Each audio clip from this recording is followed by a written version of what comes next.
Welcome to today's Explainer. Today, we are setting the stage for a really deep literary breakdown of an absolutely haunting, magnificent sci-fi anomaly. We're going to unpack the fascinating lore and the psychological depth of the Cathedral of Dead Stars. It's a story that takes a deep space salvage mission and turns it into this profound exploration of human sorrow. Okay, let's dive into this. Right from the jump, the source material hooks us with a deeply chilling tone. The dead don't dream, but they remember. I mean, wow. It immediately primes us for a universe where the past isn't just, a passive memory fading away. It's an active, echoing force drifting out there in the dark. So, that brings us to the core mystery sitting right at the center of the Viridian sector. What happens when an 80-kilometer megastructure literally feeds on human sorrow? Now, this isn't your standard derelict spaceship salvage operation. When the crew of the salvage ship Covenant stumbles on this anomaly, they, and really us as the audience, are immersed in the ultimate thematic conflict, the clash between moving on from our pain and being entirely consumed by it. Let's just talk about the sheer, eerie scale of this thing for a second. 80 kilometers wide. That is roughly the size of a massive, sprawling city just drifting in the vacuum of space for 743 years. To put that into perspective, the crew can barely even comprehend its geometry. We're talking bone-like structures, massive ribs, stained glass membranes. It's an impossible scale that completely dwarfs human comprehension, and it really sets the stage for the psychological labyrinth waiting inside. Section 1. An Anomaly of Grief. The Discovery. What's really interesting about this is how perfectly the crew's specific traumas map to the prey the megastructure is seeking out. We have Captain Elara Voss, who lost her wife and daughter in an airlock tragedy, pilot Kyle Theron, grappling with guilt over his dying father, brother Silas, a monk who completely lost his faith, and Dr. Lena Morrow, a psychologist mourning her daughter. The text reveals that the cathedral specifically broadcasts a localized heartbeat signal that resonates with these precise types of hidden sorrow. It is literally actively hunting for mourners. So what exactly is this place? The cathedral is a mnemonic repository and living ecosystem that indexes, perfects, and preserves grief. Notice that we aren't just defining a static, lifeless building here. In the text, the cathedral functions as this story's main character. It's an entity created by a long-dead alien race. When its creators chose to die alongside their star, the cathedral survived. It acts as a living memorial that actively collects sorrow, simply because it's utterly terrified of being alone. Section 2. The Trap of Perfection. Indexing the Past. The cathedral relies on these incredibly specific atmospheric and architectural elements to paralyze its victims. It uses a 47-second repeating heartbeat signal to draw ships in and synchronize with their biorhythms. Inside, its bone-like hull and stained glass membrane shift geometry just to confuse the senses. At its center is a mnemonic repository. It's a literal tree made of nerves and starlight holding millions of memory spheres. And its ultimate weapon? It creates flawless, eternal visual loops of the crew's most traumatic moments, projecting them right onto the stained glass. It's kind of like how our own real-world traumas can sometimes play on an inescapable loop in our own minds, completely isolating us in sorrow. As the psychologist Dr. Morrow chillingly realizes in the source material, pure grief is what it feeds on.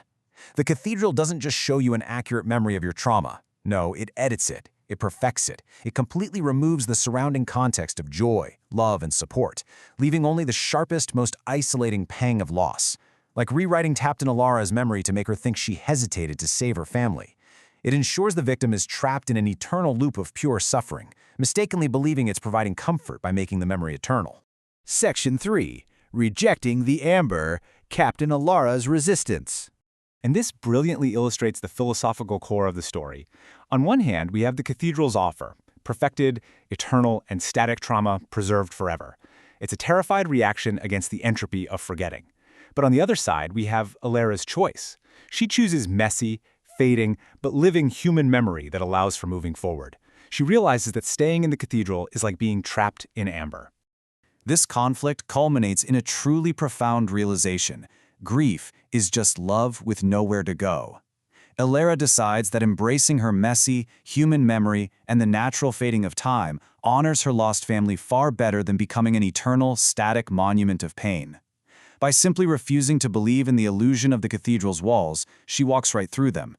She escapes, leaving behind her crewmates who chose to surrender to the amber. Let's move to Section 4, The Suburbs of Sorrow, a 2-year evolution, and see how this builds. So the cathedral doesn't just sit idle after Elara escapes.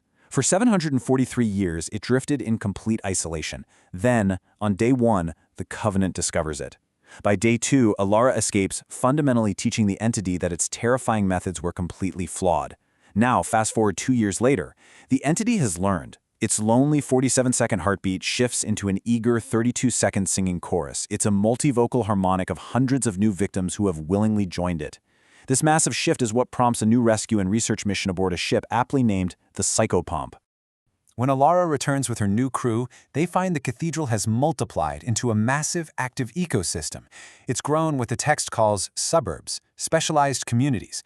The cradle is designed specifically for parents mourning children. The mourning wall honors survivors of genocide. The crossing is for lost lovers. And the garden is a space for formless, existential sorrow. The cathedral has evolved from a lonely, predatory tomb into a shared, highly organized sanctuary for communal grief. So, the crucial point is, the outcome data is absolutely staggering. Only 7% of people who enter ever leave. A massive 93%, that's 226 residents, stay. The text uses this data to spark a really massive philosophical debate. Is the cathedral truly a therapeutic healing center providing unmatched communal support for the brokenhearted, or is it simply a cosmic addiction, trapping people in an environment so perfectly catered to their sorrow that they lose all will to return to the real world? Section 5. Monument to Metamorphosis, the final challenge. The arrival of Echo, an AI grief counselor brought along on the Psychopomp, forces us to look at the entity's complete narrative arc. It started in Step 1, by preserving its dead alien creators in total isolation. In Step 2, it began trapping new victims in perfect traumatic loops. By Step 3, it had learned to build those communal sanctuaries to share sorrow. But the AI Echo points out that to truly be a living ecosystem, the cathedral must face Step 4, learning the absolute hardest lesson of all, how to let go. Echo delivers this absolutely profound challenge to the entity. You were built by beings who chose death over continuation. Maybe it's time to become something other than a monument. As an AI incapable of feeling grief, Echo cuts right through the emotion to the logical core. If the cathedral is going to survive, it literally cannot remain a static repository. It has to embrace metamorphosis, accepting that healing ultimately means honoring the past while actively moving forward. Which leaves us with the ultimate question raised by this incredible text.